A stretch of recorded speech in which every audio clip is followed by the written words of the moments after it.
partes. Primero intentar enfocar qué es la meteorología energética, al menos para nosotros, ¿no? Y después un caso desarrollado que es el previsor fotovoltaico para Canarias, una herramienta que se desarrolló por aquí. Bueno, pues para buscar la definición de meteorología energética, primero vamos a ver de qué problemas se ocupa, ¿no? En primer lugar, mirando hacia el pasado, pues se encarga de resolver, o sea, qué recurso solar y eólico tenemos en un área concreta, ¿no? Y entonces, pues para eso se recurre a herramientas que analizan grandes series de datos, de todo tipo, satélites, mediciones en tierra, modelos numéricos meteorológicos utilizando datos pasados. Y bueno, como señala ahí, pues se habla de periodos de años, ¿no? En esta área, el estudio de datos pasados, pues tenemos dos desarrollos pues, que se han publicado ya en el IDC a nivel canario, ¿no? Que es el recurso eólico de Canarias y el recurso solar, el mapa solar, que se pueden consultar en páginas web. Ya mirando hacia el futuro, ¿no? Que es donde nos vamos a centrar ahora en esta charla, pues pasamos de un estudio de años a 10. Lo que pasa es que, como decía Bob, es complicado hacer predicciones y sobre todo cuando es del futuro, ¿no? Y, o sea, eso nos pone un poco en antecedentes de que ya se ve que es complicado el tema. Y después, bueno, otra cita de Churchill que de alguna manera enfoca cómo se hacen las cosas, ¿no? en estadística. O sea, se evita predecir sin antes haber analizado lo que ha pasado históricamente, ¿no?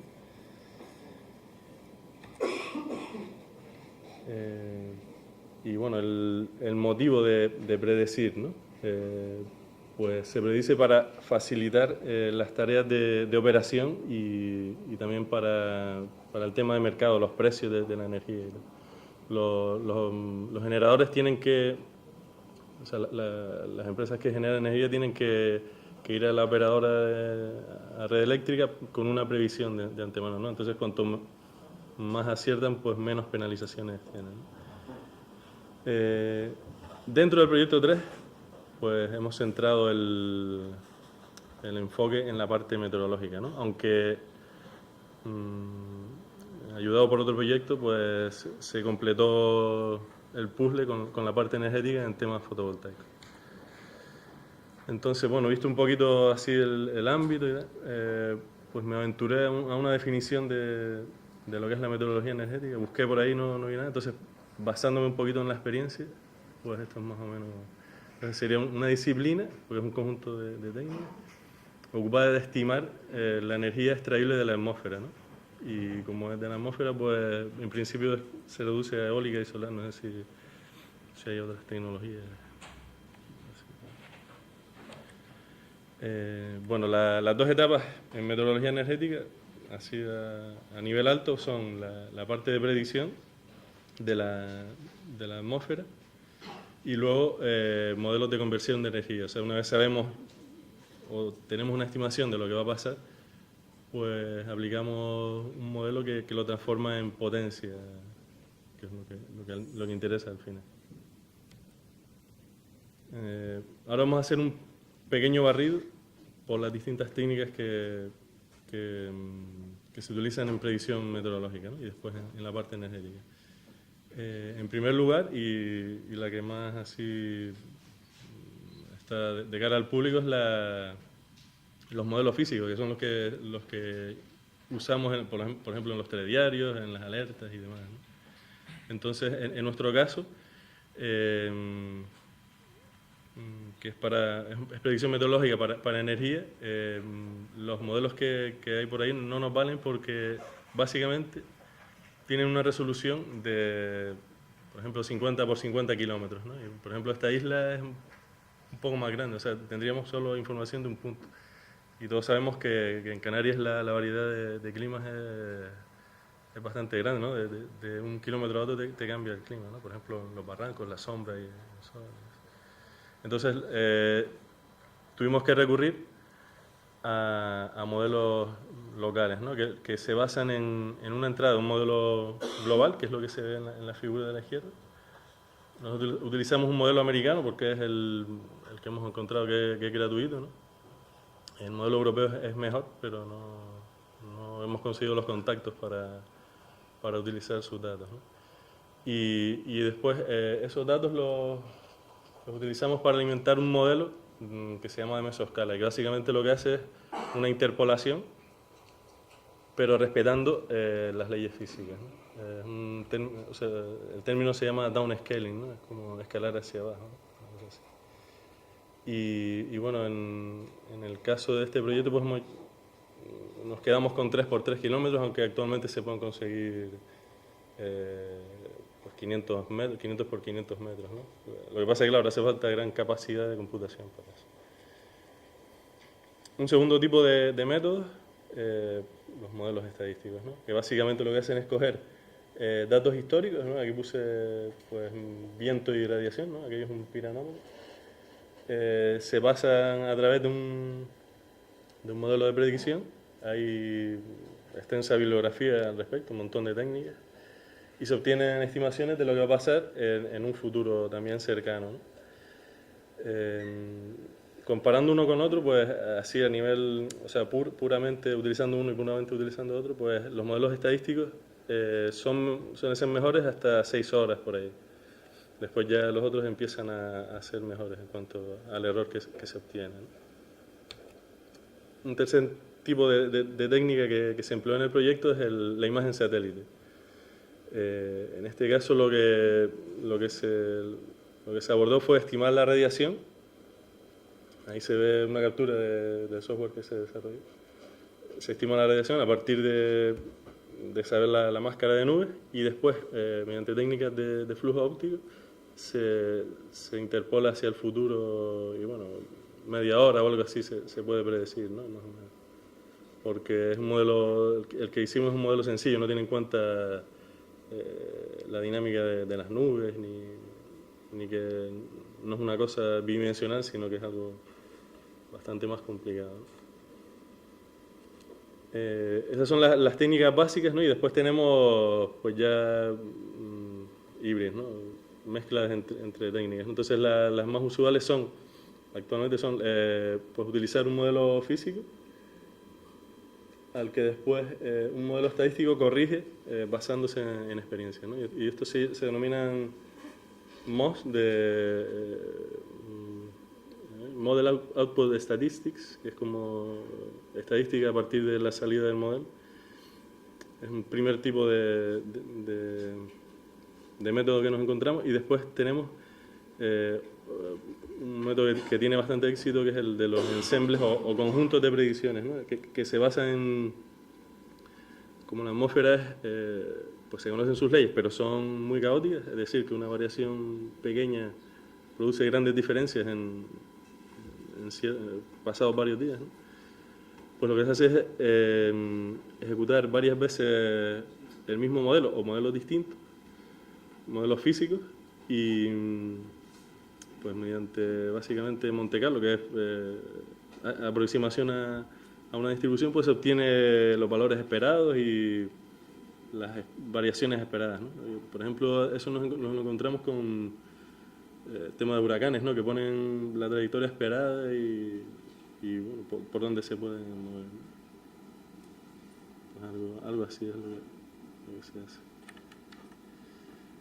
Luego pasamos ya al tema de conversión de energía, ¿no? Una vez tenemos la estimación de cómo va a estar la atmósfera en los próximos días, pues tenemos que estimar la potencia, ¿no? Entonces, igual que antes tenemos modelos teóricos o físicos que intentan modelar la función de transferencia del sistema que estemos tratando, ¿no? Por ejemplo, aquí puse un esquema del modelo que desarrolló Daniel, ¿no? Que es el modelo teórico de plantas fotovoltaicas, en el que se ve que primero, a partir de la predicción de radiación horizontal, se estima la radiación inclinada mediante aproximaciones físicas. Después ya entramos en parte eléctrica con una estimación de la potencia que sale de los paneles, de las distintas hileras. Y por último se tienen en cuenta los factores de los inversores, ¿no? Para pasarlos a corriente alterna. Y bueno, igualmente que antes, pues también tenemos métodos estadísticos, ¿no? Que se basan pues en la disponibilidad de datos medidos tanto de las entradas, que básicamente sería poner un piranómetro o un anemómetro o un conjunto de estos sensores en la instalación, y por supuesto medir la potencia, ¿no? La potencia que están aportando a la red. O bien de un conjunto de instalaciones, ¿no? Si no se puede hacer a nivel una instalación concreta, pues se agrupan instalaciones, ¿no? Por ejemplo, Red Eléctrica mide a nivel subestación.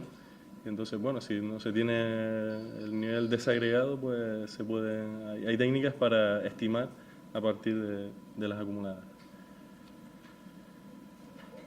Y después, bueno, hay modelos híbridos, se suelen llamar de caja gris, en el que en una parte se explica, se mete uno por dentro. Por ejemplo, aquí puse la radiación inclinada, pues ahí se modela físicamente cómo se estima esto.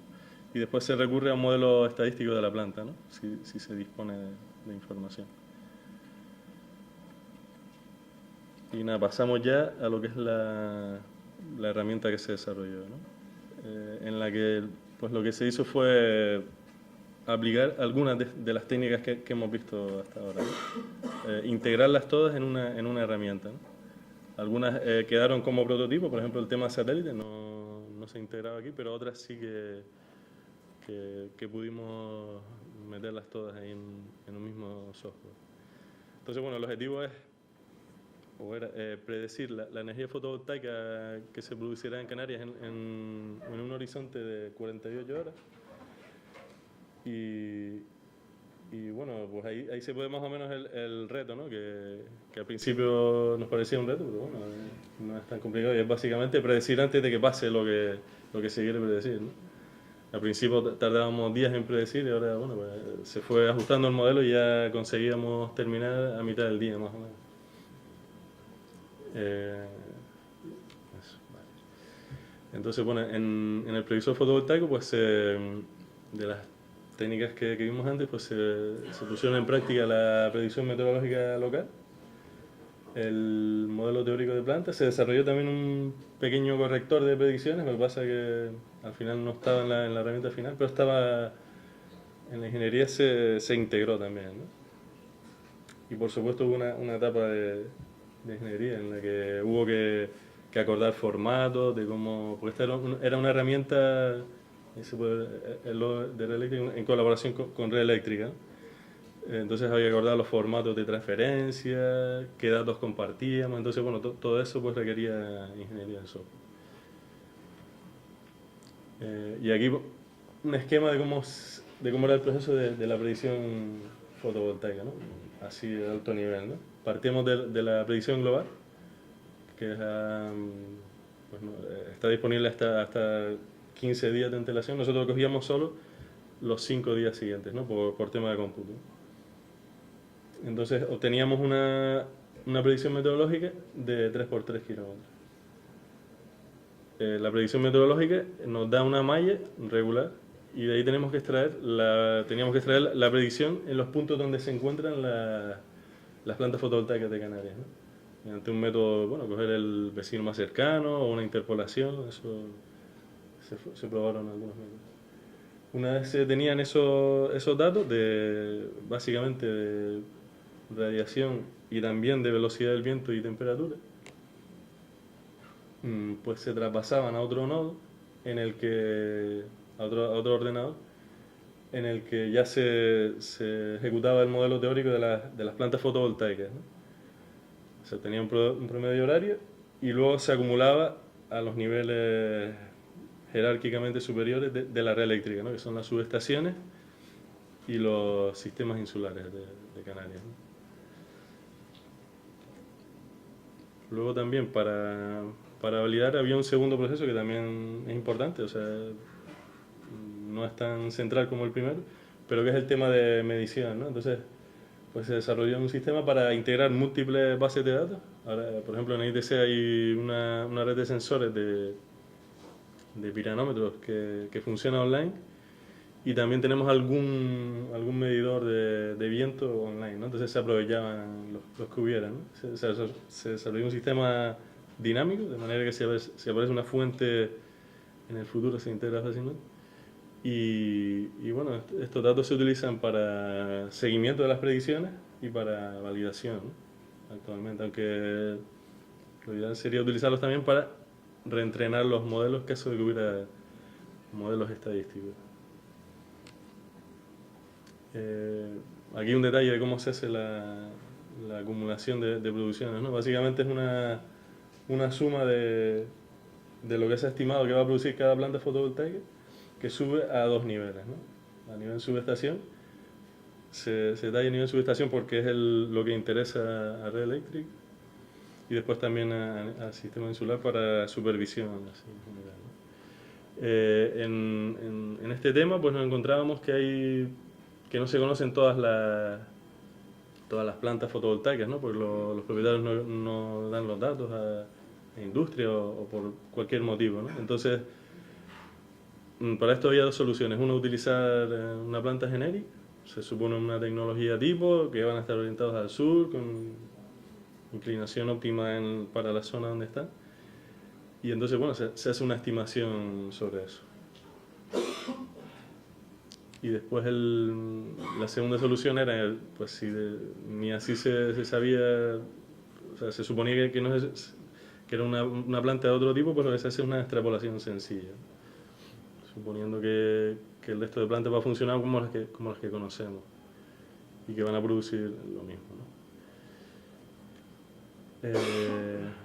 Bueno, un poquito las características del software de integración, ¿no? Que al final se pusieron unos requisitos demasiado altos para lo que al final se pudo meter dentro, ¿no? Se pensó en poder integrar varios previsores meteorológicos, varios modelos de conversión energética, que fuera ampliable a eólica, poder trazar cada uno de los cálculos, es decir, si cambiamos de versión de modelo, pues poder ver, mira, esta versión funciona mejor o no. El tema también ya a nivel informático, ¿no? de que era multiplataforma. De hecho funcionó, en Red Eléctrica funcionaba en Windows y aquí funciona en un Linux, ¿no? Y bueno, y para conseguirlo pues lo desarrollamos en Java, y después utilizando un producto de los de MATLAB para integrar módulos en Java, ¿no? Como el caso de la planta fotovoltaica. Durante el proyecto pues se hicieron muchas colaboraciones con la Universidad de Las Palmas. Hace poco conocimos a un grupo de La Laguna, y bueno, también hubiera sido interesante el GOTA, no sé si lo conoce, el Grupo de Observación de la Atmósfera. Lo que pasa es que bueno, no tiene horizonte así más limitado. Y bueno, básicamente es eso, ¿no? Reconocer las colaboraciones. Y bueno, más o menos este es el resumen del trabajo que se hizo, ¿no?